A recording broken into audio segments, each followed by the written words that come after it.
24 August 1690 সাল 24 August Charnock এসে কলকাতায় নেমেছিলেন, মানে তদানীন্তন সুতানুটির কোনো একটা জায়গায় নেমেছিলেন। এবার ওই ডেটটাকে ধরে নিয়েই একটা প্রচার, একটা মিথ হয়ে গিয়েছে যে কলকাতার জন্মদিন আছে, এবং সেটা 24 আগস্ট। নিজের লেখার তাগিদে গবেষণা করতে গিয়ে পেয়েছি যে চার্নকের আগেও কলকাতার অস্তিত্ব ছিল। জোব চার্নক খুব বুদ্ধিমান একজন লোক, এবং তাকে কিন্তু ব্রিটিশরা কেউ বলেনি। মানে 1690-তে জব চার্নক এসে নামলো, 1790 সাল তো ভরা ব্রিটিশ আমল, বা 1890 সালে ব্রিটিশ আমল। মানে এমন কোনো দলিল দস্তাবেজ নেই, আমি পাইনি, যে 1790 সালে কলকাতার 100 বছর বলে পালন হচ্ছে। কলকাতা হাইকোর্ট এই জব চার্নককে নিয়ে একটা রায় দিয়েছিল ঐতিহাসিক। ওই রিপোর্ট বিশ্লেষণ করে মহামান্য হাইকোর্ট যে রায় দেয় যে কলকাতার কোনো জনক বা প্রতিষ্ঠাতা বা গোড়াপত্তনকারী নেই, কলকাতার কোনো জন্মদিনও নেই। মানে এই যে এখন যারা লিখছে, অনেকেই লিখে ফেলছে, বা এই যে 300 বছর পালন করছে, 330 বছর বা যাই বলো, সব ভুল ভালো, এবং এগুলো আইনত অপরাধ। আমি একটা রিল চালিয়ে দিলাম যে কলকাতার জন্মদিন বলে, ওটা আইনত হিসেবে মতো অপরাধ।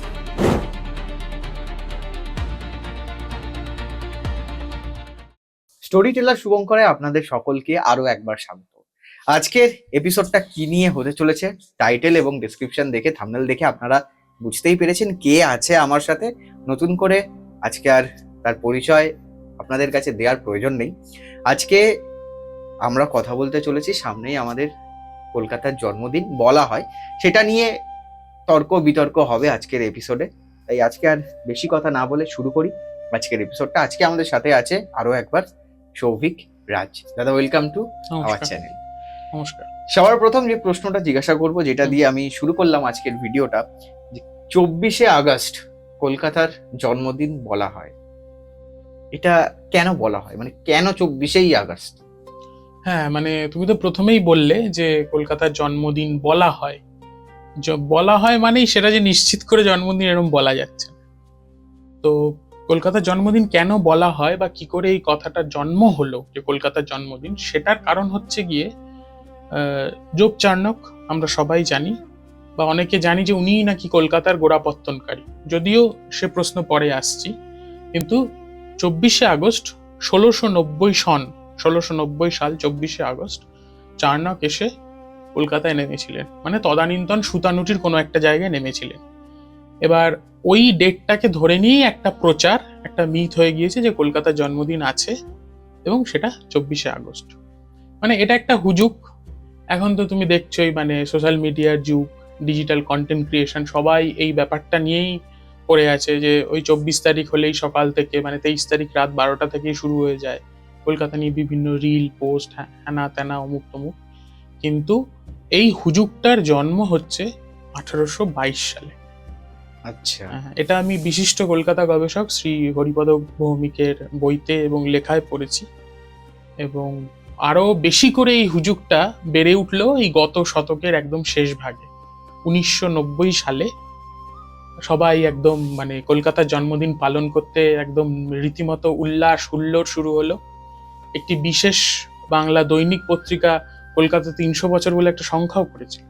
আচ্ছা, সেরকম হেড পিস টিস করে ছেপে লিড স্টোরি করে কলামে সব কলামগুলো সাজানো হয়েছিল কলকাতার ইয়ে নিয়ে। এবং ন্যাচারালি যা হয়, তারপর কবি সুমনের গান, কলকাতার 3 শতকের ধাঁধা শহর ইত্যাদি, তো জনপ্রিয় গান। ফলে মানুষের মনে এই বিশ্বাসটা জন্মে গেল যে হ্যাঁ বুঝি কলকাতার 300 বছর ওই সময় হলো, মানে এখন সেটা ধরলে ওই 330-36 এরকম বছর। কিন্তু এটা তো সত্যি নয়। আমরা ধীরে ধীরে আরো প্রশ্ন যখন আসবে পুরোটা বলবো। আচ্ছা, আমি জানি যে তুমি একটা বই লিখেছো কলকাতার কিস্সা বলে। এই বইয়ের কোথাও রিসার্চ করতে গিয়ে কি তুমি সত্যি পেয়েছো যে জব চার্নক কলকাতার প্রতিষ্ঠাতা? না না, মানে পাইনি, বরঞ্চ এরকম পেয়েছি যে প্রতিষ্ঠাতা নয়। আচ্ছা, মানে কলকাতার কিস্সাটা আমার একটা সিরিজ, ওটার কয়েকটা খণ্ড আছে, তুমি জানো, যারা পড়েছে কিনেছে তারা জানেন। এবার ওই কলকাতা ভালো লাগা থেকেই ওই লেখাগুলো শুরু। এবং ওই মানে সংস্থার নাম বলতে পারবো না, খুবই বিখ্যাত একটি দৈনিকে কলকাতায় জন্মদিন নেই বলে আমার একটা বড় প্রবন্ধ পেল বছর 5-7 আগে।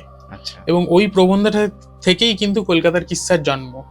মানে ওইটা পড়ে আমি যা ফিডব্যাক পেয়েছিলাম মানুষের কাছ থেকে, তারা অনেকেই বলেছিল কলকাতার এরকম তো প্রচুর প্রচার আছে, প্রচুর রাস্তা আছে, প্রচুর ঘাট আছে, এখন যেমন অনেকে বানান কলকাতার বিভিন্ন রাস্তাঘাট নিয়ে, কিন্তু আমার ওই বইটা প্রায় 3-4 বছর আগে পাবলিশড, সেই বইটায় কিন্তু এইসব নিয়েই বেশিরভাগ লেখা আছে প্রথম খণ্ডে, কোন রাস্তার নাম কেন কি হলো বা কি বৃত্তান্ত। যাই হোক, আমি ওই লেখাটার সুবাদে এবং গবেষণা করতে গিয়ে, মানে আমরা তো স্বাধীন গবেষক, কোনো সংস্থার জন্য নয়, নিজের লেখার তাগিদে গবেষণা করতে গিয়ে পেয়েছি যে চার্নকের আগেও কলকাতার অস্তিত্ব ছিল।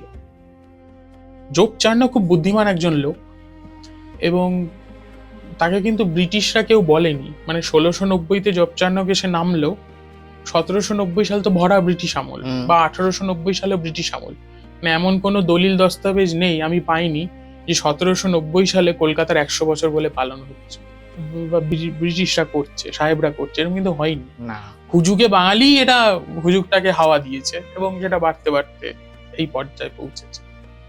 কলকাতার, মানে কলকাতার নামটা কলিকাতা, কিন্তু আবুল ফাজলের লেখাতেও আছে, আইনি আকবরীতে আছে। তাই? হ্যাঁ, তার মানে চিন্তা করে দেখো তাহলে কত প্রাচীন। আমাদের মঙ্গল কাব্যে, বিপ্রদাস পিপিলাইয়ের মনসা বিজয়তে, মুকুন্দরামের মঙ্গল কাব্যে, সবেতে কলকাতা আছে, কালিকা পুরাণে কলকাতা আছে। এবং ওই সময়টা মানে 1690-এর পরপর যত ইংরেজি দলিল দস্তাবেজ আছে, যেগুলো ফার্সিতেও লেখা হয়েছে, কলিকাতা কলকাতা মানে অনেক ক্ষেত্রে আছে, অনেক ক্ষেত্রে নামের উল্লেখ আছে। প্রত্নতাত্ত্বিক প্রমাণ তো আছেই, এবং টেক্সটে অজস্র টেক্সট জুড়ে রয়েছে। আর চার্নক এসে রাস্তাঘাট দেখেছে, চার্নক নেমেছে, জাহাজে করে এসে নেমেছে, নিশ্চয়ই কোথাও একটা ঘাট বা ঘাট গোছের কিছুতে নেমেছে। কেউ কেউ বলে নিমতলায় নেমেছে, নিম গাছের তলায় যদি বসেও আড্ডা মেরে থাকে, তাহলে নিম গাছ তো ছিল, আড্ডা মারার জায়গা ছিল, লোকজন পেয়েছে, কুড়ে ঘর পেয়েছে, তারপরে ছিল তখন। হ্যাঁ, তার মানে একটা শহর, একটা জনপদ ছিল। এবার জনপদ তো কালে কালে উন্নত হবেই, এবং ব্রিটিশরা যেহেতু কলকাতায় জাঁকিয়ে বসেছে আফটার পলাশি, আমাদের বারবার পলাশি চলে আসে, কারণ পলাশি ছাড়া তো বাংলাকে ব্যাখ্যা করা সম্ভব না, বাংলার ইতিহাস। ফলে চার্নক যখন গিয়ে পৌঁছেছে, মানে এসে নেমেছে, তখন অলরেডি ও তৈরিই পেয়েছে জিনিসটা। তুমি আমায় একটা জিনিস বলো, একটা লোক 1690-তে এলো, 1692 জানুয়ারিতে মারা গেল, তাহলে কতদিন হয়?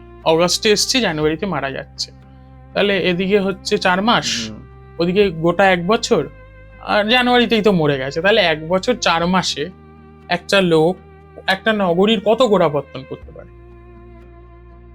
চার্নকের জন্ম ওইভাবে নির্দিষ্ট করে পাওয়া যায় না, 1630-এ ও ভারতে এসে, বা ভারতের বিভিন্ন সরকারি কাজে ওর নাম পাচ্ছি বা পাওয়া যাচ্ছে 1655-56 সাল থেকে। তার মানে ও 25-26 বছর বয়সে এসছে। এবং এই যে 24শে আগস্ট 1690, এটা কিন্তু চার্নকের প্রথম কলকাতায় আসা নয়, এর আগেও এসছে। এর আগেও 2 বার এসছে, একবার 86-তে, একবার 87-তে। আচ্ছা। এবং 86-তে ও যখন এসছে, তারা খেয়ে এসছে, মোগলদের তারা খেয়ে এসে লুকিয়েছিল সুতানুটিতে 1686-তে ডিসেম্বর মাসে। এবং ও যখন মানে এখানে আত্মগোপন করেছিল, লুকিয়েছিল, ওই সময় কিন্তু কলকাতার প্রথম ক্রিসমাস পালন হচ্ছে আচ্ছা, সুতানুটিতে। তার মানে ভেবে দেখো, পলাশির যুদ্ধের পর হলেও রাজকীয় দুর্গাপুজো, তারও আগে ক্রিসমাস হয়েছে কলকাতায়। হ্যাঁ, এবং ওর মানে একটা তত্ত্বে, মানে একটা খুঁজে পেয়েছি যে চার্নক যেখানটা নেমেছিলেন, বলছে ওটা মোহনটুনির ঘাট। আচ্ছা। মোহনটুনি হচ্ছে দুজন ভদ্রলোক, মানে একই পরিবারে, দত্তবাড়ির, হাটখোলার দত্তবাড়ির মোহনবাবু আর তনুবাবু, মানে রামতনু থেকে তনুবাবু, আর মদন মোহন বাবুর মোহনবাবু, ওই বাপ ছেলে। বা যম দত্ত আবার বলেছে এরা মানে নাতি দাদু এরকম হবে। যাই হোক, এদের দুটো ঘাট ছিল, পরবর্তীতে ঘাট ভেঙে যায় এবং দুটো ঘাট মিলে একটা ঘাট হয়। এবার যদিও সুতানুটি অঞ্চলে ওই রকম ঘাট এলাকায় নামে, তাহলে তো সেটা প্রতিষ্ঠিত জনপদ, সেটা তৈরি করা বা আবিষ্কার করার তো কিছু নেই। যদি নিমতলাতেও নেমে থাকে, সেখানে যদি একটা নিম গাছ ছিল, আড্ডা মারার জায়গা ছিল, তার মানে তো তাই বুঝতে হবে। আর সবচেয়ে বড় কথা, আকবরের মানে আইনি আকবরীতে রয়েছে, সেখানে দেখাচ্ছে এখান থেকে রাজস্ব আদায় হচ্ছে, তাহলে কি জায়গাটা কি হেলাফেলা করে দেওয়ার মতো জায়গা? তা তো নয়। রাজস্ব কোথা থেকে আদায় হয়? যথেষ্ট সমৃদ্ধ, যেখানে বাণিজ্য হচ্ছে, পয়সা আছে, যেখানে, সেখান থেকেই তো আমি ট্যাক্স নেব। সরকার ট্যাক্স নেবে এমন জায়গা থেকে যেখানে লাভ হয়, তোমার নিষ্কর জমি নয়। ঠিক। কলকাতা হাইকোর্ট এই জব চার্নককে নিয়ে একটা রায় দিয়েছিল, ঐতিহাসিক রায়। রায় দিয়েছিল কারণ মামলা হয়েছিল। আচ্ছা। সাবর্ণ রায়চৌধুরী পরিবারের তরফ থেকে একটা মামলা করা হয় 2001 নাগাদ, যদি ভুল না করি। এবং তারপর যা হয়, মামলা হওয়ার পর কলকাতা হাইকোর্ট একটা কমিটি তৈরি করে, সেই কমিটি একটা রিপোর্ট দেয় এবং ওই 2003 সালে ওরা একটা মানে বড় রায় দেয়। হ্যাঁ, অনেক কিছু ছিল, তা ছোট করে বলতে গেলে যে হাইকোর্ট সাফ জানিয়ে দেয় কমিটির রিপোর্টের ভিত্তিতে, এবং রাজ্য সরকার ওটা মেনে নেয়। মানে মামলাটা ছিল সাবর্ণ রায়চৌধুরী ভার্সেস রাজ্য সরকার। আচ্ছা। যে ওরা বলেছিল কলকাতার আসলে আবিষ্কর্তা কে বা কলকাতার জনক প্রতিষ্ঠাতা কে, চার্নক নয়। তো তখন ওই রিপোর্ট বিশ্লেষণ করে মহামান্য হাইকোর্ট যে রায় দেয় যে কলকাতার কোনো জনক বা প্রতিষ্ঠাতা বা গোড়াপত্তনকারী নেই, কলকাতার কোনো জন্মদিনও নেই, এবং যে সমস্ত জায়গায় যে সমস্ত নথিতে যোগ চার্নককে এই ধরনের জিনিস বলে দেওয়া আছে যে যোগ চার্নক গোড়াপত্তনকারী বা জনক, সেগুলো সরিয়ে ফেলতে নির্দেশ দেওয়া হয় এবং ভবিষ্যতেও এই নিয়ে লেখার উপর একটা নিষেধাজ্ঞা জারি করা হয়। আচ্ছা। মানে এই যে এখন যারা লিখছে, অনেকেই লিখে ফেলছে বা এই যে 300 বছর পালন করছে, 330 বছর বা যাই বলো, সব ভুলভাল এবং এগুলো আইনত অপরাধ। আমি একটা রিল চালিয়ে দিলাম যে কলকাতার জন্মদিন বলে, ওটা আইনত হিসেব মতো অপরাধ। মানে খুব ভেবে চিন্তে হ্যাঁ করা উচিত। এবার হ্যাঁ কেস হলে তো মানে অ্যাকচুয়ালি ব্যাপারটা যে মানুষ এত সময় কোথায় পড়ার যে কি আছে না আছে জানেই না এই ব্যাপারটা। প্রচারে যেটা চলে আসছে সেটা সেরকম চলে আসছে। আচ্ছা, এবার একটু অন্যদিকে আসি, সেটা হচ্ছে যে চার্নকের একটা জিনিস আছে কলকাতায়, জানো? চার্নকের কবর তো আছে। কবরের পাথরটা কি জানো? পাথরটার নাম কি জানো? মানে যেটা ফলক আর কি লেখা থাকে, চার্নকাইট। পাথরটার নাম চার্নকের নামে হয়েছিল। আচ্ছা, শোভা বাজারের নামকরণ কার নাম? কিংবা হাতিবাগানে কি হাতি থাকতো? হাতিবাগানে হাতি থাকতো না, হাতি ছিল এক সময়, কিছুদিনের জন্য হলেও ছিল। আচ্ছা। মানে ওই অনেকগুলোই নামগুলো নিয়ে না প্রচুর তত্ত্ব আছে, এগুলো নিয়ে তর্ক হতেই পারে, লোকজন কমেন্ট করতেই পারে, কিন্তু যেটা সত্যের সবচেয়ে কাছাকাছি আমরা তো সেটা বলতে চেষ্টা করি। সেটা হলো সিরাজ যখন কলকাতা আক্রমণ করেন তখন তার হাতিশালের ওই তাঁবু বা হাতিশালটা ওখানে পড়েছিল আর কি, মানে হাতিবাগানের জায়গায়। হ্যাঁ, কিছুদিন মানে ওই ধরো দিন 3-4-5 হাতিরা ছিল। আচ্ছা। এবার হয়তো সিরাজ চলে যাওয়ার পরও মানিকচাঁদদের ওখানে তো রেখে গিয়েছিল, ফলে হাতি থাকতেই পারে কিছুদিনের জন্য। মোদ্দা কথা, ওই সিরাজের কলকাতা আক্রমণের সময় ওখানে হাতি এসেছিল, হাতিশাল হয়েছিল, সেই থেকেই নাম হাতিবাগান। আর শোভাবাজার? শোভাবাজার শোভারাম বসাকের নামে, গ্রেট শোভারাম বসাক।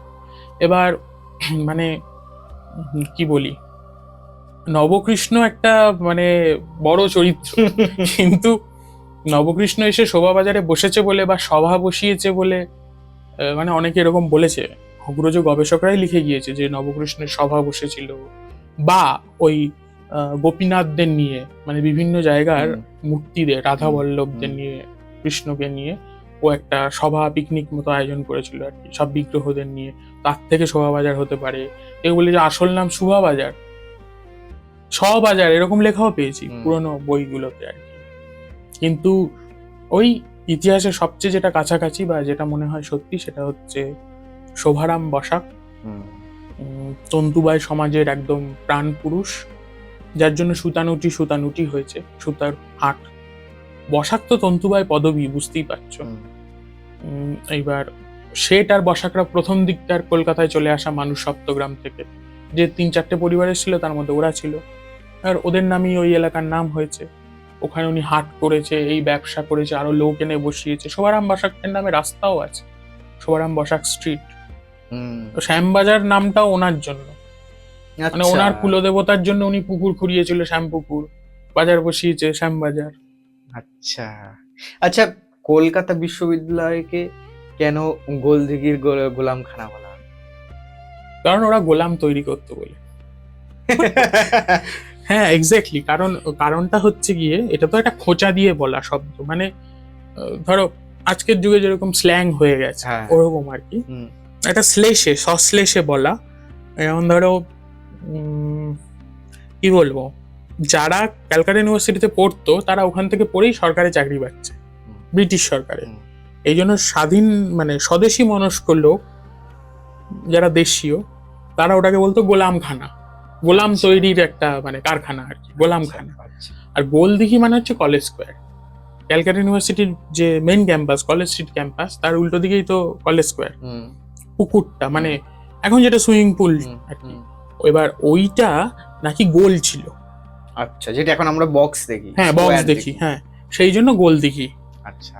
আবার সুকুমার সেন লিখেছে যে ওইখানে বুঝি গোল পাতা হতো, জলের মধ্যে গোল পাতা। এটাও হতে পারে, কারণ পদ্ম পাতা যদি হয়। এবার গোল হওয়ার সম্ভাবনাই বেশি, তার কারণ হচ্ছে পুকুর সাধারণত গোল করেই কাটা হয়। চৌকো করে পুকুর কাটা কিন্তু আধুনিক সময়, ওই সময় ছিল না।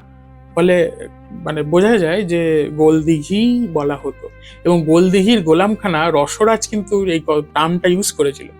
মানে একবার ক্যালকাটা ইউনিভার্সিটিতে প্রশ্ন চুরি হয়েছিল 1917 সালে। মানে এখন যে পেপার লিক হচ্ছে, এখন তো পেপার লিকে দেশ উত্তাল, মানে সত্যি উচিত হওয়া উচিত নয়, কারণ যারা সারা বছর পড়ে টোরে পরীক্ষা দিচ্ছে, পরিশ্রম করছে, তো প্রশ্ন ওরকম চুরি হয়েছে। তখন জেলে পাড়ায় সং বেরিয়েছে, সেই সঙ্গে এই ওয়ার্ডটা ইউজ হয়েছে, গোলদিঘির গোলামখানা।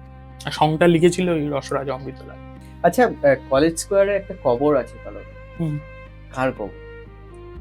এটা সদ্যই কিছুদিন আগে লিখলাম, বইতেও লিখেছি আগে। সেটা হচ্ছে, ওটা ডেভিড হেয়ারের কবর, হেয়ার সাহেবের কবর। হেয়ার সাহেব হচ্ছে গিয়ে, মানে ধরো সাহেবরা তো শুধু লাঠি ছোটা নিয়ে আসেনি, যে মানে সবাই তো আর ক্লাইভ নয় যে শাসন করব বা মারধর করব। সাহেবরা এমনভাবে এসেছিল, মানে কিছু কিছু সাহেব এমন হয়ে এসেছিল যেন তারা ভারতকে শিক্ষিত করতে, মানুষ করতে চেয়েছিলেন। মানে পাশ্চাত্য শিক্ষা, ইংরেজি শিক্ষা, বিজ্ঞান শিক্ষা অনেকটা অবদান তো সাহেবদের আছে। তো হেয়ার সাহেবও তাই, হেয়ার স্কুল আজও আছে। এবং হেয়ার সাহেবের যে দীর্ঘ কাজ, ওনার ঘড়ির ব্যবসা উনি রীতিমতো বেচে দিয়েছে, সমস্ত পুরো ব্যবসাটাই উনি বিক্রি করে দিয়েছে ভারতীয়দের জন্য কাজ করে। এবার ভদ্রলোক কলেরায় অসুস্থ হন। ধরো ডেটটা যদি ভুল না করি, 31শে মে বোঝা যায় ওনার কলেরা হয়েছে, উনিও বুঝতে পারেন। মানে খুব রাশভারী মানুষ ছিলেন, নিজের কফিন নিজে কিনতে পয়সা দিয়েছে রোগ সজ্জায়। কলেরা, ছোঁয়াচে রোগ, বুঝতেই পারছো। ফলে 1 জুন উনি মারা গিয়েছেন।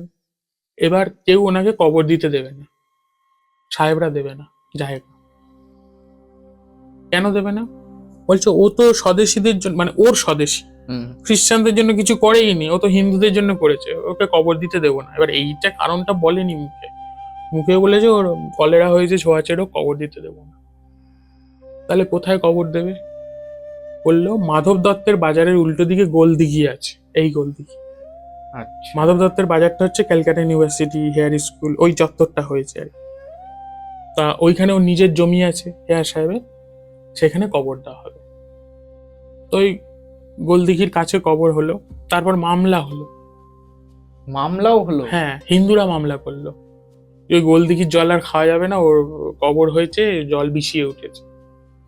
সেই মামলা পরবর্তীতে হেয়ারের কবর আর কি যেতে, পেছনে বড় বড় মানুষরা ছিলেন, এই রাধাকান্ত দেব বাহাদুর, মানে রামকৃষ্ণর উত্তর পুরুষেরা, প্রসন্ন কুমার ঠাকুর, রামতনু লাহিড়ী, মানে ডিরোজিয়ানদের যে রামতনু লাহিড়ী, এরা সব কিন্তু ওই যখন ক্রিমেশন হচ্ছে 2রা জুন ওনাকে কবর দেওয়া হয়, তখন সব এরা সমবেত হয়েছিল। মানে এত ভালোবাসতো ডেভিড হেয়ারকে, ওখানে পুরো হ্যাঁ জমা হয়েছিল, প্রচুর মানুষ এসেছিলেন। সেই যখন বৃষ্টি হচ্ছে তার মধ্যে, এখনো ওই কবরটা দেখতে পাবে গেলে। হেয়ারের ইয়ে রয়েছে, স্মৃতিফলক রয়েছে, ওই সঙ্গেই একটা খুব হেঁটো ছড়া খুব জনপ্রিয় আছে, ডেভিড হেয়ারের কর্মকাণ্ডকে নিয়ে বেশ কয়েকটা লাইন লিখে একটা ছড়া, পুরনো কলকাতার ইতিহাসে। তো যাই হোক, কবরটা রয়ে গেল। আচ্ছা, তোমার লেখায় আমি পড়েছি যে কলকাতায় নেপোর জন্ম, এইটা একটু আমাদের বলো। হ্যাঁ, ডেপো মানে কি? মানে ধরো এমন কেউ যে খুব বিচ্ছু, হ্যাঁ, মানে বিশ্ব পাকা ছেলে আর কি। এবার এই স্ল্যাংগুলো কি করে জন্ম হলো? ওই 19বিংশ শতক, এই সময়টা না খুব, মানে সব দিক থেকে খুব গোল্ডেন টাইম ভারতের জন্য। সব বড় বড় মানুষ এই সময় জন্মেছে, এসেছে, হ্যাঁ, মানে প্রায় নবজাগরণ হয়েছে। প্রায় বললাম কারণ নবজাগরণ তো মানে সমস্ত স্তরকে তো ছোঁয়নি সমাজে, সেই জন্য। এক আইরিশ ভদ্রলোক, মানে ছোকরা গোছের, এই সময় আসে। তার দায়িত্ব হচ্ছে চার্চ এবং খ্রিশ্চানিটিকে ছড়াবে। তার নাম আলেকজান্ডার ডাফ। আচ্ছা। স্কটিশ চার্চ কলেজ যার জন্য। এইবার কি হলো, ওই ডাফ তো আর কাউকে কিছু মানতে শেখায় না, হিন্দু ধর্মের কুসংস্কার নিয়ে বলে। ফলে কি হলো, হিন্দু যুবকরা ডাফের প্রতি আকৃষ্ট হতে শুরু করলো, ঠিক যেমন ডিরোজিওর প্রতি হয়েছিল। হুম। যে এ তো অন্ধবিশ্বাস কুসংস্কার ভেঙে দিচ্ছে, শিক্ষার কথা বলছে, বিজ্ঞানের কথা বলছে, তো তাহলে এর কাছে যাই। কিন্তু দেখা গেল ওই সময় সমাজপতিরা বলল, এ তো ডাফ তো খুব ডেঞ্জারাস লোক, এ তো বিপদ হয়ে যাবে। তখন ওই ডাফের দল বলে নাম দিল ডেপো, আচ্ছা। মানে ডেফো ওরম ভাবে। হুম। এই ডেপো মানে ডেফো থেকে ডেম্পো। হ্যাঁ, ডাফের লোকজন, তাই ডেপো। মানে বারবার হয়েছে, ডিরোজিওকে নিয়ে সং বাঁধা হয়েছে। হুম। সুরাইমলের কুল, ব্যাটার বাড়ি খানা কুল, রাজা রামমোহন রায়কে নিয়ে কলকাতায় এসব ছড়া পাঁচালি কাটা হয়েছে, কেন স্কুল খুলেছে। বিদ্যাসাগরকে নিয়ে মানে রীতিমতো বঙ্কিমবাবু একটা আন্দোলন চালিয়েছিলেন বিধবা বিবাহের বিরুদ্ধে, পছন্দ ছিল না বলে। মানে এমনও সেকালের পণ্ডিতরা বলছে যে এতদিনে বিদ্যাসাগর মেয়ে মানুষের একলা শোয়ার জ্বালা জেনেছে, এরকম কথা লেখা হয়েছে, বিদ্যাসাগরের সম্বন্ধে বলা হয়েছে। মানে যেহেতু বিধবা, তার তো স্বামী নেই, মানে এইভাবে কদর্য আক্রমণ করা হচ্ছে। আবার চিন্তা করে দেখো, সেই বিদ্যাসাগরকে নিয়ে শান্তিপুরের তাঁতিরা বলে যে বেঁচে থাকুক বিদ্যাসাগর চিরজীবী হয়, বিদ্যাসাগর পেরে শাড়ি বানিয়েছে। মানে এই যারাই সংস্কার করতে এসেছে তারা কিন্তু আঘাত পেয়েছে। কেশব সেনদেরও মানে যথেষ্ট ওই সময় নাজেহাল হতে হয়েছে। মানে বলতোই, একটা প্রবাদই হয়ে গেছিল যে জাত মারল 3 সেনে। 3 সেন হচ্ছে উইলসন হোটেল, যেখান থেকে মদ মাংস এসেছিল ওই শোভাবাজার রাজবাড়ির পুজোয়। 2 নম্বর হচ্ছে স্টেশন, মানে ট্রেন লাইন, সেখানে কুলি গামিন সবাই আসছে, তার সঙ্গে মানুষ যাচ্ছে, ওই জন্য জাত মারল। আর তৃতীয় ব্যক্তিটি হলো কেশব সেন। দেশ উদ্ধার করতে গিয়ে এদের শুধু জুটেছে গঞ্জনা, হেয়ারের জন্য কবর জোটেনি, ডাফের নাম হয়ে গেছে ডেপো, এরকম। আচ্ছা, ধর্মতলার এই নামটা ধর্মতলা কেন হলো? মানে ধর্মতলার নামটা কেন হলো? ধর্মতলার নাম হয়েছে ধর্ম ঠাকুর। মানে এই যে ধরো একদম লৌকিক দেবতা ধর্ম ঠাকুর আমরা বলি, মানে লৌকিক বাংলায় শিব অনেক রকম ভাবে ভেঙে গিয়েছে। কোথাও চাঁদ রায়, বাঁকা রায়, ধর্ম ঠাকুর, এরকম ভাবে মাসান ঠাকুর, এরা কিন্তু মানে খুব নিবিড় ভাবে পড়লে, দেখলে, জানলে বা ক্ষেত্র সমীক্ষা করলে বোঝা যায় যেন শিবেরই লৌকিক রূপ এরা। তো ধর্মতলার আশেপাশে ওই ধর্ম ঠাকুরের পুজো হতো, এবং ধর্মতলার টোটাল ব্যাপারটা কিন্তু ধর্মের কারবার নিয়ে। কেন বলছি, জেমস লং এর লেখায় রয়েছে, পাদ্রি জেমস লং, যে যেখানে টিপু সুলতান মসজিদ তার পাশে একটা আস্তাবল ছিল, এটা আমিও পড়েছি। ওইখানটায় কিন্তু আগে কারবালা হতো কলকাতা। হ্যাঁ, একদম। তোমার এটা ধর্মের কারবার। একদম। ধর্মতলার আশেপাশে তোমার হতো, বৌদ্ধদের বিভিন্ন জিনিসপত্র ছিল। ধর্মতলায় চার্চ আছে, মানে লেলিন সরণি যেটা, ধর্মতলা স্ট্রিট, তার উপরে চার্চ আছে, এবং ওই ধর্ম ঠাকুরের পুজো, মানে যাবতীয় ধর্মের কাণ্ড কীর্তির জন্য ধর্মতলা নাম। কিন্তু প্রধান নামটা এসেছে যেহেতু ধর্ম ঠাকুর, কারণ ও নামেই তো ধর্ম কথাটা আছে। এবং তুমি যদি একটু দূরে যাও, এসএন ব্যানার্জি রোডে শীতলা মন্দিরে, ওখানে ধর্ম ঠাকুর পুজো হচ্ছে। আমি নিজে এইটা রিসার্চ করতে গিয়ে আমার একটা ভিডিও আছে, সেটা আমি খুঁজতে গিয়ে আমি পেয়েছি। মানে রানী রাসমণির বাড়ির পেছন থেকে যে রাস্তাটা স্ট্রেট যাচ্ছে, এটা ওয়ান ওয়ে হয়ে যায় বিকেল বেলা, ওইখানে একটা মন্দির আছে। এবং ওইটা আমি খুঁজে বারও করছিলাম, ওইটা ওখানে সেম, মানে ওটা পুজো হয়। এবং চাঁদ রায়, হ্যাঁ, ওইখানে চাঁদ রায় স্ট্রিটও, ওই রাস্তাটার পুরোনো নাম চাঁদ রায় স্ট্রিট। ঠিক, ওটা আমি ভিডিও করে এনেছিলাম। ফলে ওই চত্বরে মানে ধর্ম ঠাকুরের একটা আরাধনার ব্যাপার ছিল, এবং সেটা থেকেই নাম। মানে বছর 2-3 আগে তো একটা জিগির উঠেছিল যে ধর্মতলায় আবার ধর্ম ফিরে এসেছে, কিছু পুজো টুজো হলো বেশ। পার্ক স্ট্রিটের কথা বললেই এখন আমরা পার্ক স্ট্রিট সেমেট্রির কথা বলছি। জিজ্ঞাসা করবো তোমাকে প্রথমে, পার্ক স্ট্রিট নামকরণ কিভাবে এলো? এর সাথে যে প্রশ্নটা করব, যেটা দিয়ে আমি শুরু করলাম, পার্ক স্ট্রিট সেমেট্রি, এখানে নাকি একজন হিন্দু সাহেবের কবর আছে। হ্যাঁ, আছে তো, বলছি সেটা। আগে পার্ক স্ট্রিটের কথাটা বলি। মানে পার্ক স্ট্রিটে না আছে কোনো গির্জা, না যিশু সেখানে জন্মেছিল, কিন্তু লোকজন এই যে 25 ডিসেম্বরের আগের এক সপ্তাহ থেকে মোটামুটি 1 জানুয়ারি অব্দি পার্ক স্ট্রিটে হেঁটে বেড়ায়, উদ্দেশ্যহীন ভাবে হেঁটে বেড়ায়, মেগাস্থিনিসের মতো হেঁটে বেড়ায়, কেন আমি জানি না। যাই হোক, পার্ক স্ট্রিটের সঙ্গে কিন্তু মানে পার্ক স্ট্রিটের নাম বহুবার বদলেছে, এটা সবার আগে জানা দরকার। গোরস্থানটা অনেকদিনই ছিল, কারণ পুরনো কলকাতার বহু মানচিত্রে, বহু লেখায় পার্ক স্ট্রিটের নাম হয়েছে গোরস্থান কা রাস্তা, আচ্ছা, মানে যে রাস্তা গোরস্থান অব্দি যায়। তখন এরকমই রাস্তার নাম হতো, নাচঘর কা রাস্তা, নাচঘর কা পুরব কা রাস্তা, তালাও কা রাস্তা, এরকম সব রাস্তার নাম হতো। পরবর্তীতে যে বিভিন্ন মনীষীর নামে হয়েছে, কোথাও সাহেবদের নামে হয়েছে, সেটা আলাদা বিষয়। এবার যেটা বলছিলাম যে পার্ক স্ট্রিটের ওই গোরস্থানকার রাস্তার পর একবার নাম হয়েছিল বাদামতলা। পার্ক স্ট্রিটে? হ্যাঁ, দুপাশে বাদাম গাছ ছিল প্রচুর। আচ্ছা। এবার ওই মিডলটন রো, এই মিডলটন হচ্ছে কলকাতার প্রথম বিশপ, যে এই জোড়া গির্জা টির্জা বানিয়েছে, যার উদ্যোগে বানানো হয়েছে আর কি। তো ওই মিডলটন রোড একটা বাড়িতে তোমার গভর্নর ভ্যানসিটার থাকতো। সে বেচারা একটু ভালো লোক, টিকতে পারেনি। সাহেব মানে ইংরেজ ইস্ট ইন্ডিয়া কোম্পানি কোনো ভালো লোককে টিকতে দেয়নি। উনি ওই জালিগিরি ধরে ফেলেছিল কোম্পানির কর্মচারীদের, ওই জন্য টিকতে পারেনি। ওই ওনার বাড়িটায় পরে এসে থাকে এলিজা ইম্পে, মানে আচ্ছা। হেস্টিংস এর বন্ধু, যে নন্দকুমারকে ফাঁসি দিয়েছিল বিচারপতি। ওই বাড়িটায় তার আগে ফকল্যান্ড বলে এক ভদ্রলোক থাকতো, যে সিরাজের কলকাতা আক্রমণের সময় পালিয়ে গেছিল। একটা বড় বাড়ি, বুঝতেই পারছো, সেই বাড়িতে একটা বাগান ছিল। সেই বাগানটায় হরিণ চড়ে বেড়াতো, ডিয়ার পার্ক। সেই ডিয়ার পার্ক থেকে আজকে পার্ক স্ট্রিট। আচ্ছা।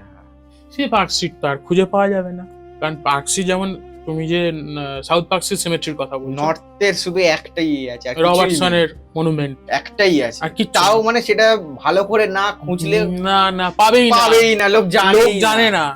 মানে ওই গুগল ম্যাপটা দেখে চক্কর কাটবে, গেল গিয়ে আমাদের মতো লোক পাবে না, আমাদের মতো লোক লাগবে যে জানে একবার কোথায় আছে ব্যাপার। আমরাও প্রথমে কি ওইভাবে পেয়েছি, প্রথম দিন আমাদেরও সেই হাপেত্তিস করে খুঁজে বের করতে হয়েছে। মানে আমার তো এরকম হয়েছে, আমি সামনে দিয়ে গিয়ে ঘুরে চলে এসেছি, তারপরে মনে পড়েছে বা কারোর থেকে জেনেছি যে আচ্ছা ওইখানেই ছিল, ওই ভেতরটাতে গেটের মধ্যে।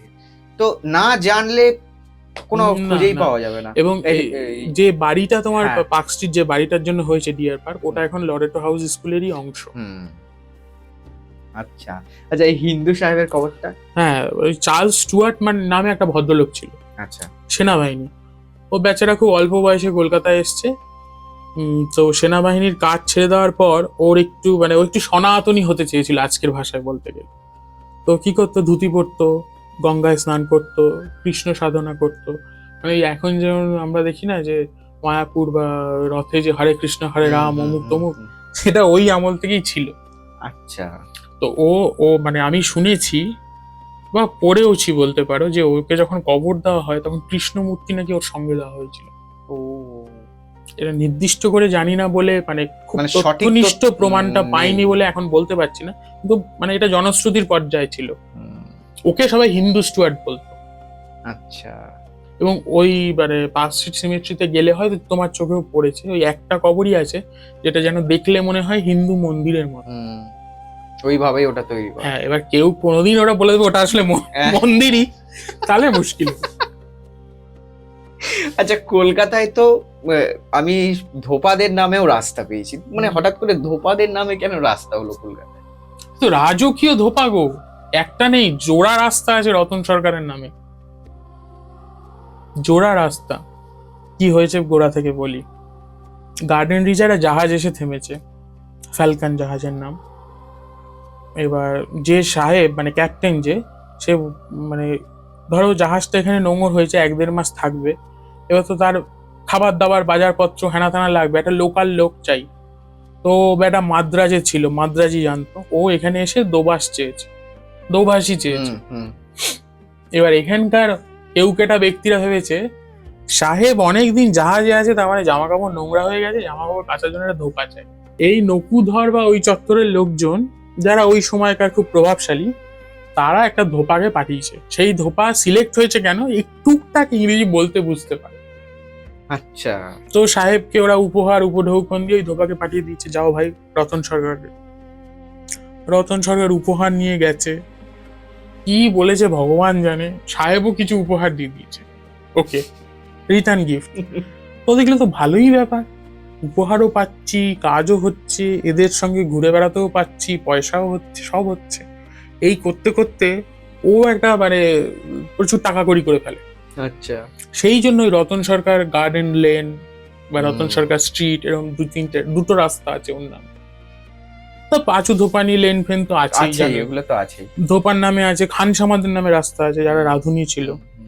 ছকু খানসামা লেন, যেখানে অরবিন্দ কিছুদিন লুকিয়ে ছিল ওই আলিপুর বোমা মামলা ফেস্টার আগ দিয়ে।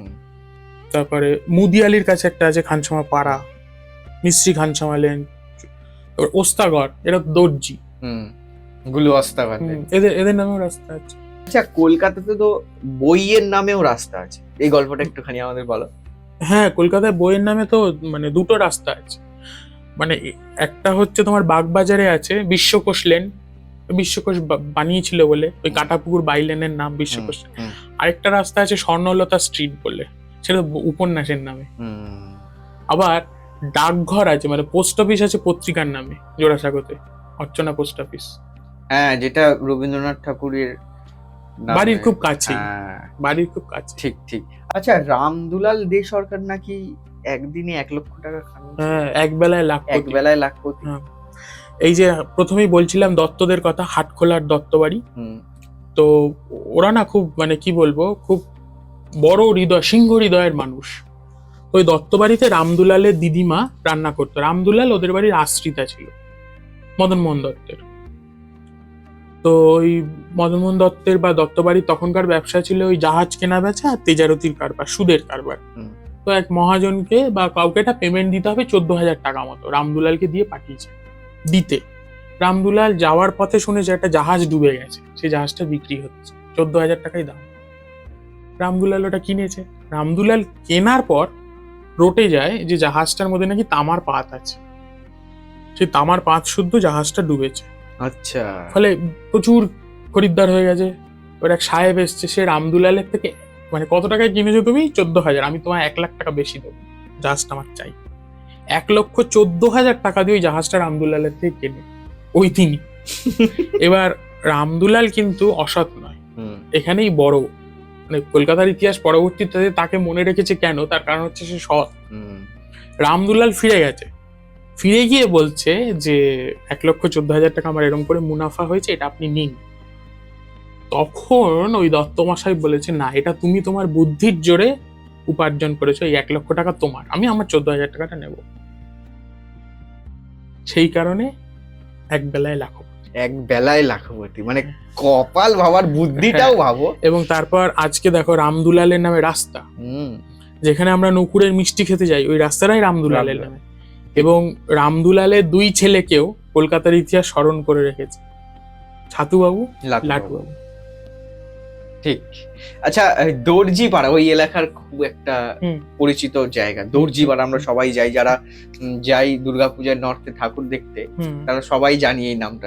দর্জিপাড়াই, বিশেষ করে ওই রাজ চক্রবর্তীর একটা ছবি হয়েছিল না, লেছক্কা, ওটাই খুব দর্জিপাড়া 11 বলে একটা টিম ছিল ওই পাড়ার, দেখিয়েছে। মানে উত্তরের খুব বর্ধিষ্ণু এলাকায়, মানে বুঝতেই পারছো নাম শুনে যে এটা মহল্লাটা হচ্ছে দর্জিদের। এটা বলতে হয় ওয়াজেদ আলী শাহর কথা। ওয়াজেদ আলী শাহ কিন্তু কেবল মানে বিরিয়ানির আলু নয়, মানে ওইভাবে ব্যাখ্যা করা, ওয়াজেদ আলী শাহকে ব্যাখ্যা করা ভুল হবে। উনি যে কলকাতায় ছোটা লখনৌ তৈরি করেছিল, তখন আর তো তিনি গোমতীর তীরের নবাব নয়, গঙ্গা পাড়ের মানে ছোট্ট একটা এলাকায় তাকে নির্বাসন দেওয়া হয়েছে। কত্থক, ঠুমরি, কলকাতার আকাশে রঙিন ঘুড়ি উঠছে, এই সবই কিন্তু ওই ভদ্রলোকের কল্যাণে। আচ্ছা, মানে এই না, রাজকীয় শহরকে আরেকটু রাজকীয় টাচ দিয়েছে ভদ্রলোক। ওই দর্জি পাড়া ওনার, মানে আগে কি হতো, আগে তোমার সেলাই করা কাপড় পরার চল ছিল না, হিন্দুদের মধ্যে ছিলই না।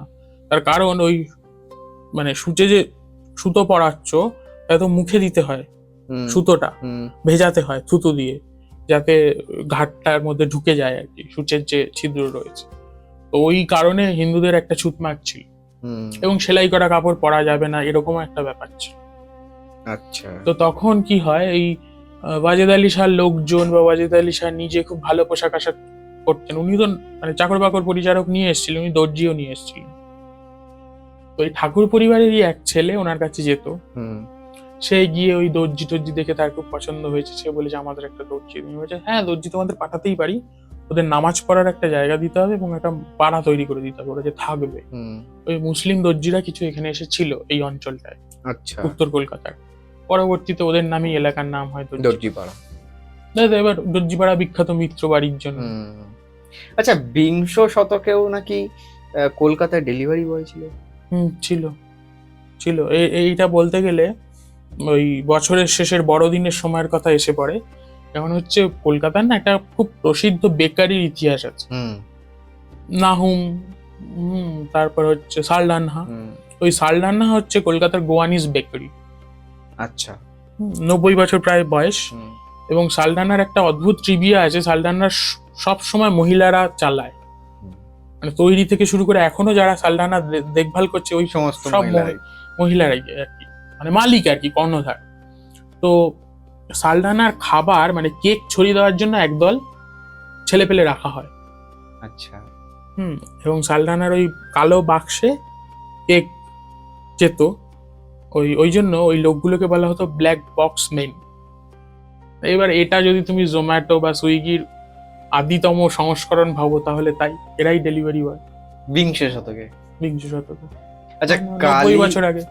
কালী তো কলকাতা ওয়ালি কথাতেই আছে। এরকম অজানা কিছু কালী মন্দির আছে বা অন্য ধরনের কিছু কালী মন্দির আছে কলকাতায়? অনেক অনেক চিরাচরিত মায়ের রূপের কথা বাদ দিয়ে। সে তো আছেই, মন্দিরের কথা তো বলবোই, কিন্তু একটা কালীর কথা, একটা মানে এক ধরনের কথা বলতে পারি কালী রিলেটেড কলকাতার, যেটা তোমার খুব ভালো লাগবে। আচ্ছা, একটু লম্বা গল্প, আমি ছোট করে বলছি।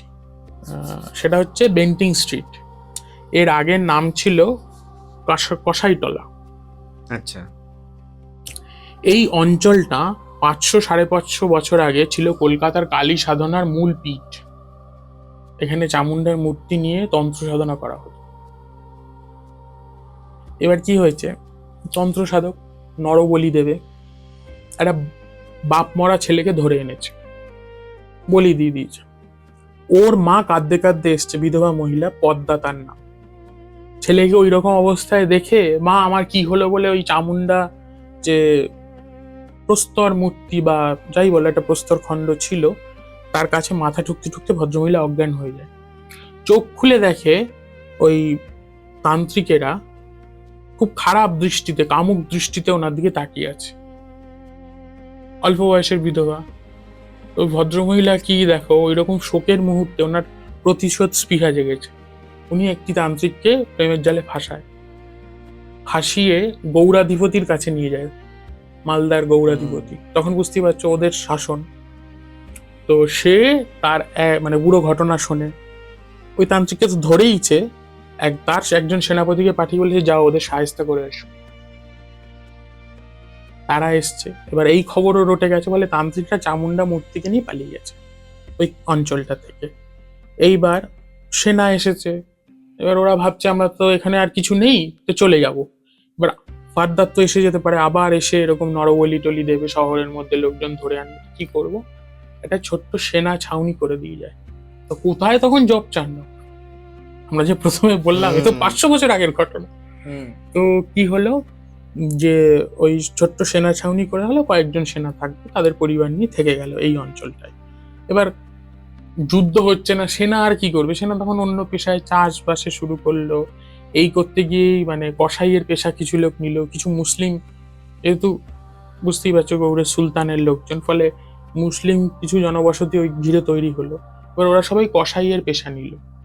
আচ্ছা, তার থেকেই ওই অঞ্চলটার নাম হয়ে গেল কসাইটলা। পরে বেন্টিং স্ট্রিট বহু পরে হয়েছে। ফলে ওইটাই ছিল কলকাতার কালী সাধনার পুণ্যক্ষেত্র, আজকের বেন্টিং স্ট্রিট যেখানে। আচ্ছা, এবার তোমার যে দ্বিতীয় অংশটা ছিল যে কালী, হ্যাঁ বিচিত্র প্রচুর কালী মন্দির পেয়েছি, কারণ কালী নিয়ে তো আমি একটি জায়গায় প্রায় 4-5 বছর লিখেছি, নিয়মিত লিখেছি আর কি সপ্তাহে। যেমন ধরো বড় বাজারে একটা পুটে কালী আছে, কাহিনী যেটা শোনা যায় যে পুঁটি মাছ এসে পড়েছিল যজ্ঞের আগুনে, মরে যায়, তো ওটা ফেলে দিতে গিয়েছিল, পাশ দিয়ে গঙ্গা, সেই পুঁটি মাছ আবার জীবন্ত হয়ে যায়। ছোট্ট কালী, পুটে কালী, ওটা আমি নিজে দেখেছি মূর্তি, মানে ছবি টবি তোলে, কথা বলে, ইন্টারভিউ করে লিখেছি সেই মূর্তিটা নিয়ে। তারাশঙ্করী কালী একজন আছেন বেলগাছিয়ার দিকে, সে তো খুব ভয়ঙ্কর। ভয়ঙ্কর। শ্মশানের চিতার কাঠ এনে জ্বালানো হয় এবং বিশেষ বিশেষ তিথিতে সধবা মহিলা পুড়ছে এরকম আতপোড়া কাঠ নিয়ে আসা হয়। ওটা মানে খুব জায়গাটাই খুব অলৌকিক এবং ভয়ঙ্কর, মানে ওইখানে ওই আগুন নেভে না, সেই না, ওই জবে থেকে চিতার আগুন, অখণ্ড জ্যোতি, ওটা হ্যাঁ, পুরো জ্বলছে জ্বলছেই। জবে থেকে ওই মন্দির হয়েছে, এটা হুম। জানি, এটা আমিও পড়েছি, শুনেছি। এবার কালীঘাট দক্ষিণেশ্বর তো আছেই। কালীঘাটে স্বয়ং রামকৃষ্ণ পরমহংসদেব এসে মানে দেখে গিয়েছে, স্বামীজি এসে দণ্ডি কেটে গেছে। হুম, আবার দক্ষিণেশ্বরের মানে তো ইতিহাসের শেষ নেই। হুম, হ্যাঁ, এবং যে আমরা আগস্ট মাসে দাঁড়িয়ে রয়েছি, আগস্ট মাস মানে স্বাধীনতার মাস, নেতাজির একটা প্রসঙ্গ বলে যাই। হুম, নেতাজি তো দক্ষিণের মানুষ, উনি তো কালীঘাট যাবেন ঠিকই আছে, হুম, কিন্তু নেতাজি দেশ ছেড়েছিলেন কিন্তু ভবতারিণীর ফুল নিয়ে। তাই? ভবতারিণীর পায়ের ফুল, সেই ফুল ওনার সঙ্গে ছিল। উনি যখন জিয়াউদ্দিন খান, তারপর আরল্যান্ডো মার্তুজা, এই এতগুলো ছদ্মবেশ ধরে একটু একটু করে দেশ ছাড়ছেন এবং একদম গিয়ে পৌঁছলেন। হুম, তো এই যখন মহানিষ্ক্রমণের রাতে, হুম, তার আগেই ওনার ভাইজিকে পাঠিয়েছিলেন পুজোর ফুল আনতে। ফুল সঙ্গে ছিল। ফিরিঙ্গি কালী আছে একটা হুম, প্রাচীন, যেখানে মানে সবাই বলেন অ্যান্টনি ফিরিঙ্গি, তো নয়, ওরও অনেক ইতিহাস রয়েছে। ঠনটনিয়া কালীবাড়ি রয়েছে। তবে ফিরিঙ্গি কালীবাড়ির মানে কথাটা যখন এলোই, তখন বলি ফিরিঙ্গি কালীবাড়ি কিন্তু অ্যান্টনি ফিরিঙ্গির জন্য ফিরিঙ্গি কালীবাড়ি হয়নি, ওটা সিনেমা বানিয়েছে উত্তম আচ্ছা, কুমার, সৃজিত মুখার্জি, এদের জন্য হয়েছে। আসলে ওখানে ফিরিঙ্গিরা আসতো, মানে ওই মন্দিরটা আগে ছিল শীতলা মন্দির, আচ্ছা, পরে ওখানে কালী এসছেন। আচ্ছা, হ্যাঁ, এবং মানে শ্রীমন্ত ডোম বলে একজন ভদ্রলোক ছিলেন, যে বলতে পারো পুরোহিত গোছের বা মন্দিরের সেবায়ত গোছের, উনি টোটকা দিতেন। তো তখন বসন্ত হতো, শীতলা মন্দির তো বসন্ত যেতেই হবে। তো ওই সাহেবরাও তো খুব ভুগেছে কলকাতায়, তো সাহেবরা ওই মন্দিরে যেত শ্রীমন্ত ডোমের টোটকা আনতে পক্স হলে। হুম, সেই সাহেবদের যাওয়া থেকেই মন্দিরের নাম হয়েছে ফিরিঙ্গি কালীবাড়ি। অ্যান্টনি ফিরিঙ্গির কোনো সম্পর্ক নেই, আর এটা শুধু আমি বলছি না, রাধারমণ মিত্রও বলে গেছে, লিখে গেছে। মানে আমরা তো মানে অনেকটা ভালো জায়গায় রয়েছি, যে আমরা একটা পূর্ণেন্দু পত্রিকে পেয়েছি, একটা রাধারমণ মিত্রকে হুম। পেয়েছি, হ্যাঁ, একটা প্রাণতোষ ঘটককে পেয়েছি, ফলে আমরা জানি মানে অনেকটা কাজ তারা এগিয়ে দিয়ে গিয়েছেন, তারপরটা আমরা শুরু করছি। আচ্ছা, কলকাতার সব থেকে পুরনো রাস্তা কোনটা? সব থেকে পুরনো হুম, তাহলে চিতপুর রোড, মানে রবীন্দ্র সরণি। আচ্ছা, মানে এই রোডটা কলকাতার পুরনো ম্যাপ ট্যাপে সেই রোড টু কালীঘাট বা রোড হুম, টু হুম, পিলগ্রিম হুম, এরকম বলা ছিল। হুম, হুম, এবং মানে ওই হালি শহরে সাবর্ণদের থেকে একদম ইয়ে অব্দি পৌঁছে যাওয়া যেত, তোমার এই চত্বর অব্দি আসা যেত। আচ্ছা, মানে ওইখানে সাবর্ণ থেকে এখানে সাবর্ণ হ্যাঁ, অবধি। হ্যাঁ, হ্যাঁ। তাই জন্যই ওই রাস্তাটা করা, মানে কলকাতার রাস্তা প্রসঙ্গে যখন বলছিলাম না, কলকাতা তো প্রথম দিকে কোনো রাস্তা মানে রোড হিসেবে রোডই ছিল, রোড মানে তো চওড়া রাস্তা, হুম, স্ট্রিট ছিল, লেন ছিল, বাই লেন ছিল, এবং এগুলো ধাপে ধাপে বেড়েছে। হুম, মানে আমার বইতেও রয়েছে, আমি দেখিয়েছি, মানে এখন বললে তথ্যের ভার হয়ে যায়, কিছু নাম্বারস বললে তো হয় না। হ্যাঁ, লটারি কমিটি পরে তৈরি হয়েছে, আস্তে আস্তে রাস্তা বেড়েছে, তৈরি হয়েছে। তখন ওই রবীন্দ্র সরণি মানে চিতপুর রোড যেটা, ওইটাই পুরনো রাস্তা। তারপর ধরো কিছু রাস্তার ট্রিভিয়া যেরকম আছে, হ্যারিসন রোড মানে আজকের যেটা এমজি রোড, হুম, ওটাই প্রথম রাস্তা যেটা আলো জ্বলে, বৈদ্যুতিক বাতি জ্বলে, আচ্ছা। এইরকম। আচ্ছা, নন্দকুমারের ফাঁসি কি ব্রিটিশ আমলের প্রথম ভারতীয় ফাঁসি? হ্যাঁ, ভারতবর্ষে মানে ব্রিটিশ ভারতের প্রথম ফাঁসি বলা যায় নন্দকুমার। নন্দকুমারের, মানে আইনি প্রক্রিয়ায় ওরা কাকে এদিক সেটা ওদিক ঝুলিয়ে দিয়েছে, হ্যাঁ। কি করেছে আমি জানি না, কিন্তু ডকুমেন্টেড হুম, ওই মানে প্রথম ফাঁসি ব্রিটিশ ভারতের নন্দকুমারের ফাঁসি। সেটা ওই আগস্ট মাসে, এবার 251 বছর হলো, হুম, 1775। নন্দকুমারের ফাঁসি কিন্তু কলকাতাকে অনেক রকম ভাবে পাল্টে দিয়েছিল। মানে দেখো, নন্দকুমার ব্রাহ্মণ, ধর্মপ্রাণ ব্রাহ্মণ, হুম, মানে ইয়ে তোমার মিদনাপুর একটা জায়গা আছে নন্দকুমার বলে, হ্যাঁ, ওর কিন্তু নন্দকুমারের নামেই জায়গাটা। হুম, দীঘা ওখানে যাওয়ার আগে ওখানে নন্দকুমারের শিব মন্দির আছে, বা বীরভূমে নন্দকুমারের কালী আছে। নন্দকুমার ব্রাহ্মণদের খুব সুন্দর অতিথি সৎকার করে গিয়েছে সারা জীবন। ফলে ওই যে প্রকাশ্য ব্রহ্ম হত্যা, ব্রাহ্মণের হত্যা, এ তো মহাপাপ, হুম, সেইটা দেখার দরুন কলকাতার ব্রাহ্মণরা, কলকাতার কুলীন ব্রাহ্মণ, অভিজাতীয় ব্রাহ্মণ শ্রেণীর লোকেরা কলকাতা ছেড়ে দিয়েছিল। ওই দিন অরন্ধন পালিত হয়েছে। আচ্ছা 1775-এর 5ই আগস্ট লোকজন খাবার খায়নি কলকাতায়, যেহেতু ধর্মপ্রাণ ব্রাহ্মণ মারা যাচ্ছে। এবং সে ফাঁসি দেখতে লোক জড়ো হয়েছে। নন্দকুমার নিজেই চেয়েছিল গঙ্গার তীরে ফাঁসি এবং হোক। মুখটা ওই দিকেই থাকবে, হ্যাঁ, গঙ্গার দিকে। গঙ্গার দিকে। এবার লোকজন ওই নন্দকুমারে ফাঁসি দেখে গঙ্গা স্নান করেছে, কারণ ওই যে ব্রহ্ম হত্যার পাপ ধুতে হবে। দেখো, রাবণ ব্রাহ্মণ শ্রেষ্ঠ, তাকে রাম মেরেছে, তারপরেও কিন্তু রাম রামেশ্বরমে গেছে ব্রহ্ম হত্যার পাপ স্খলনে, ঠিক সেরকম। এবং রাম যখন অযোধ্যায় আসেন, অযোধ্যার ব্রাহ্মণরা ওই রামের শাসনের অধীনে থাকতে রিফিউজ করেন, তারা সরজু নদীর ওই পারে চলে যান, কারণ ব্রহ্ম হত্যার পাপ রয়েছে। কলকাতাও ব্রাহ্মণরা ছাড়তে শুরু করে, কেউ বারাণসী অব্দি চলে গেছে এই পাপের ছায়া লাগাবে না বলে। একদল চলে গেছে বালি উত্তরপাড়া এই অঞ্চলে। এবং তারপরই দেখবে বালি উত্তরপাড়ার পঞ্জিকার খুব সুনাম হয়। ওই ব্রাহ্মণরা ওখানে গিয়ে বসতি স্থাপন করে, জ্যোতিষীরা গিয়ে বসতি স্থাপন করে, এবং ওইখানে পঞ্জিকা বেরোতে শুরু করে কলকাতা থেকে। তার একটাই কারণ, যে শহরে ব্রহ্ম হত্যা হয়েছে সে শহরে আমরা থাকবো না। ইনফ্যাক্ট নবদ্বীপ থেকে যেসব পণ্ডিতরা কলকাতায় আসতেন, ধরো কাজে এসছে, যজমান আছে বা কোনো টোলে এসছে এই অঞ্চলে, তারা কলকাতায় তেষ্টা পেলেও জল খেত না ওই সময়। মানে এই জিনিসটা চলেছে 1790, 95, 1800 অব্দি, শুরু অব্দি। কেন? ব্রাহ্মণের হত্যা হয়েছে, ব্রহ্ম হত্যা হয়েছে, সে শহরে জল স্পর্শ করা যাবে না। মানে সামাজিক ভাবে কলকাতাকে অনেক বদলে দিয়েছিল এই একটি ঘটনা। এখনো তো ফাঁসির মঞ্চটা আছে, নোংরা টোংরা ফেলে লোক, সংরক্ষণ নেই না। এ দুর্ভাগ্যের। নন্দকুমারের জীবনও দুর্ভাগ্যের। তারও একটা ভুল ছিল, সেও পলাশির ষড়যন্ত্রের সামিল হয়েছিল। এবার হেস্টিংসের দুর্নীতি ধরেছে, এ তো ভারতবর্ষের সবচেয়ে বড় অপরাধ। তুমি লোকের দুর্নীতি ধরে ফেলছো, এসে গেছে। আচ্ছা, কালীপ্রসাদী হাঙ্গামা, এই বিষয়টা কি?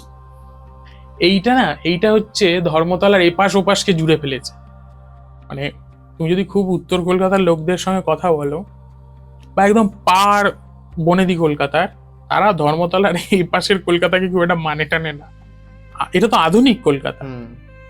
এই কালীপ্রসাদী হাঙ্গামাটা ব্যাপারটা হচ্ছে যে নবকৃষ্ণর পাড়ায় এক বড় লোক ছিল, চূড়মণি দত্ত। এবার সে হচ্ছে বহু পুরুষের বড় লোক, আর নবকৃষ্ণ হচ্ছে এক পুরুষের বড় লোক, মানে নিজেই বড় লোক হয়েছে সদ্য। তো ওই চূড়মণির সঙ্গে নবকৃষ্ণর রোজ মানে রীতিমতো একটা ঠান্ডা লড়াই চলতো। মানে নবকৃষ্ণও ছাড়বার পাত্র নয়, ওরাও ছাড়বার পাত্র নয়। এবার চূড়ামণি দত্ত যখন মারা গেল, তখন নবকৃষ্ণ তো বেশ পণ্ডিত গোছের লোক হয়ে উঠেছে, মানে একদম কেউ কেটা পুরো নিয়ন্ত্রণ করছে। ও বলেছে প্রভাব খাটিয়ে যে কোনো ব্রাহ্মণ ওর বাড়ি খেতে যাবে না শ্রাদ্ধ। তখনকার দিন ব্রাহ্মণ পণ্ডিত না গেলে শ্রাদ্ধ হবে কি করে? তখন ওই রামদুলাল দে সরকারকে ধরে চূড়মণি দত্তর এক পরবর্তী প্রজন্মের কালীপ্রসাদ আর কি। বলে কি করে হবে? এবার রামদুলালেরও সে ক্ষমতা নেই যে ও ব্রাহ্মণদের পাঠায়। ও তখন বুদ্ধি দেয়, তুমি সাবর্ণদের গিয়ে ধরো। সাবর্ণদেরও ধরে, এবং এই বরিশা অঞ্চলের সব ব্রাহ্মণরা, কুলীন পরিবারের লোকজন খেতে যায়। আচ্ছা, ফলে মানে বাপ বা পিতৃপুরুষের শ্রাদ্ধ উদ্ধার হয়ে যায়। এবার মানে বিনিময়ে তো এটা কিছু হবে, তখনও কালীঘাট পণ্ডিত তৈরিতে একটা টাকার অঙ্ক দেয় 1025-এ। এই ব্যাপারটাই ওই যেহেতু কালীপ্রসাদী হাঙ্গামা, কালীপ্রসাদ দত্ত। মানে এইগুলো না খুব জটিল। মানে হট করে যার পয়সা হয়ে উঠেছে, মানে কাঁচা পয়সার মুখ দেখেছে, সে চাইবেই অন্যকে থামিয়ে দিতে। আর অন্য মানে যে বনেদি বড় লোক, সে আবার সহ্য করতে পারছে না, ও হুট করে টাকা পয়সার মালিক হয়ে গেল, কি হবে ব্যাপার। আচ্ছা, টালা ব্রিজের নাম তো হেমন্ত সেতু, এটা অনেকেই জানে না, কিন্তু এই কলকাতার বহু ব্রিজের নামই অনেকে জানে না। শিয়ালদার যে সেতু, মানে এপিসি রোডের ওপর যে সেতু, সেটার নাম বিদ্যাপতির নামে, কোকিলা বিদ্যাপতি সেতু। তুমি কলকাতায় নিত্যদিন যাচ্ছে বা কলকাতায় বাড়ি 10টা লোককে জিজ্ঞেস করো, কটা লোক বলবে দেখ সেতুর নাম আমরা জানি না, শিয়ালদা সেতু। এই হেমন্ত সেতু যে নাম, তিনি কে ছিলেন? হেমন্ত বসু ছিলেন একজন স্বাধীনতা সংগ্রামী, রাজনৈতিক ব্যক্তিত্ব, নেতাজির অনুগামী বলা যায়। নেতাজির চেয়ে কিন্তু বয়সে উনি একটু বড়। ওনার জন্ম হচ্ছে 1895 আচ্ছা। এবং 20-21 বছর বয়স থেকে উনি সেই বিপ্লবী আন্দোলনে জড়িয়ে পড়ে। হ্যাঁ, অরবিন্দু বলো, এই হেমচন্দ্র কানুনগো এদের সঙ্গে, তারপর গান্ধীর অহিংস আন্দোলনে এবং নেতাজির সঙ্গে আলাপ হওয়া, ফরওয়ার্ড ব্লক করা, তারা কংগ্রেস করতেন, ভোটেও দাঁড়িয়েছেন, বিধায়ক হয়েছেন। ওই শ্যামপুকুরে 71 সম্ভবত উনি খুন হন। খুন হয়ে হ্যাঁ, উনি তখন দাঁড়ান আর কি, উনি তখন ক্যান্ডিডেট, তখনই মানে ছুরি চালানো হয়, প্রথমে বোম চার্জ করে। মানে ওই সময় স্বদেশী লোক তো, স্বাধীনতা সংগ্রামী লোক, উনি সিকিউরিটি নেননি, ওসব বিশ্বাস টিশ্বাস করতেন না, ফলে ওই ছুরি মেরে চলে যায়। এবং ওনার স্মৃতিতেই তোমার কাউ ক্রসিং ব্রিজ, যেটা টালা ব্রিজ, সেটার নাম হেমন্ত সেতু করা হয়, সিদ্ধার্থ শঙ্কর রায়ের গভর্নমেন্ট করে। এবং ওই অঞ্চলের, শ্যামপুকুর অঞ্চলের এক ভদ্রলোকের নামে, সেও খুন হয়েছে, তার নামেও কলকাতার একটা সেতু আছে, জানো, খুব ফেমাস, বিজন সেতু। উনি এই বিজন বাবু, মানে যার নামে বিজন সেতু, উনি ইঞ্জিনিয়ার ছিলেন, সিআইটির ইঞ্জিনিয়ার। উনি ওই বোনের সঙ্গে দেখা করে যাদবপুর থেকে ট্রেনে উঠেছিলেন শিয়ালদা আসবে, তা তখন হচ্ছে তোমার ছিনতাই হতো। উনি বাধা দেন এবং ওনার মানে দেহটা তখন উনি বেঁচে, মেরে ধরে ট্রেন থেকে ফেলে দেওয়া হয়। ওনার খোঁজ খবর 3-4 দিন পাওয়া যায়নি। তারপরে মানে অনুসন্ধান করে, যদিও এক ট্রেনের যাত্রী কিন্তু শিয়ালদা ডিভিশনে গিয়ে নালিশ করেছিল যে এরকম ঘটনা ঘটেছে, অভিযোগ জানিয়েছিল, একজনকে ফেলে দেওয়া হয়েছে, কিন্তু আমল দেওয়া হয়। খোঁজ পাওয়া যাচ্ছে না। রাত্রিবেলা ভদ্রলোক অফিস করে বোনের সঙ্গে দেখা করে বাড়ি ফিরে শ্যামপুকুরে আসবে। তারপরে ওই যখন ওইখানে ব্রিজ হলো ওই কসবা অঞ্চলে আর কি, তখন ওনার নামে বিজন সেতু, যেটা মানে রাজনৈতিক ভাবেও বাংলার রাজনীতি খুব প্রাসঙ্গিক, বিজন সেতু। আচ্ছা, কলকাতায় একজন বিশ্বকর্মা ছিল, মানুষ থেকে কিভাবে কেউ বিশ্বকর্মা হতে পারে? তার কাজে হয়েছে। কিরকম ধরো, মানে ভদ্রলোকের নাম বিপিন বিহারী দাস। উনি মারা যাওয়ার পর কলকাতায় মানে গ্যাজেটে আর কি, ক্যালকাটা গ্যাজেটে একটা বেশ বড় বেরোয়, ওনার শোক সংবাদ বেরোয়। তো এই ভদ্রলোকের নাম বিশ্বকর্মা হলো তার কারণ হচ্ছে উনি দেশীয় পদ্ধতিতে গাড়ি বানাতেন। আচ্ছা। এবং প্রথম ভারতীয় পদ্ধতিতে, ভারতীয় টেকনোলজিতে গাড়ি যদি কেউ বানিয়ে থাকে তাহলে এই ভদ্রলোক, সেই কারণে বিশ্বকর্মা। প্রথম গাড়িটার নামও স্বদেশী ছিল। স্বদেশী? এবং সেই গাড়ি কারা চড়েছে জানো? মদন মোহন মালব্য, মতিলাল নেহরুরা। বেনারস হিন্দু ইউনিভার্সিটি ওটা পারচেস করেছিল, মানে প্রথম ওনার ক্রেতা ছিল বিএইচইউ। তারপরে আরেকটা গাড়ি কলকাতা মিউনিসিপ্যালিটি নেয়। আচ্ছা। একজন কাউন্সিলরের প্রস্তাবে গাড়ি নেওয়া হয়, সেটা ওই 5 জন সিটিং ক্যাপাসিটি, সব ডিটেল বলে দেওয়া ছিল। মানে এই বিজ্ঞাপনটা আমি পুরোশ্রীতে দেখেছি। আচ্ছা। কলকাতা মানে পুরসভার একটা পত্রিকা, এখনো বেরোয় কিন্তু সেই মান আর নেই দুর্ভাগ্যে। তো 2000 সালটা মনে পড়ছে না, 12 হবে কি 7-8 হবে, এরকম কোন একটা সালে এপ্রিল মে সংখ্যায় বেরিয়েছিল। আচ্ছা। ওনার ছবি এবং গ্যারেজের ছবি, বালিগঞ্জ অঞ্চলে গ্যারেজ ছিল। প্রথম ওই দ্বিতীয় গাড়ি যেটাকে কেএমসি কেনে, ওটার দাম ছিল 3000 টাকা, মাসে 300, মানে চুক্তি হয়েছিল মাসে তোমায় 300 করে দেবো, আর ডেলিভারি পর বাকি টাকাটা, মানে 1200 মতো বাকি থাকছে, সেটা একবারে দেবো। ওই 3টে বা 4টে গাড়ি উনি বানিয়েছিল বলে জানা যায়। তো ভালোবেসে লোকজন ওনাকে বিশ্বকর্মা বলেছে। আচ্ছা আচ্ছা, এই একটা মোস্ট কন্ট্রোভার্সিয়াল প্রশ্ন এবার তোমায়। ইস্ট বেঙ্গল মোহনবাগান ডার্বি কিভাবে জন্ম হলো? ডার্বির জন্ম হচ্ছে ইস্ট বেঙ্গলের জন্মের সঙ্গে সঙ্গে, কারণ ইস্ট বেঙ্গলের মোহনবাগান তো একসঙ্গে জন্মায়নি। মোহনবাগান যখন অনেক কিছু করে ফেলেছে, এবার ইস্ট বেঙ্গলের লোকজন খুব ক্ষিপ্ত হয়ে যাবে শুনে, কিন্তু মোহনবাগান যখন অনেক কিছু করে ফেলেছে তার অনেক পরে ইস্ট বেঙ্গল হাঁটতে শুরু করেছে। মানে কি হয়েছে, জোড়া বাগান আর মোহনবাগানের মধ্যে একটা খেলা, তো জোড়া বাগান ন্যাচারালি হেরে গেছে। ওই খেলাটায় জোড়া বাগান জিতলে কি হতো ভগবান জানে, জোড়া বাগান হেরে গেছে।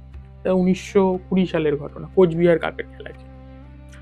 তো জোড়াবাগান টিমে 2 জন বাঙাল ছিলেন।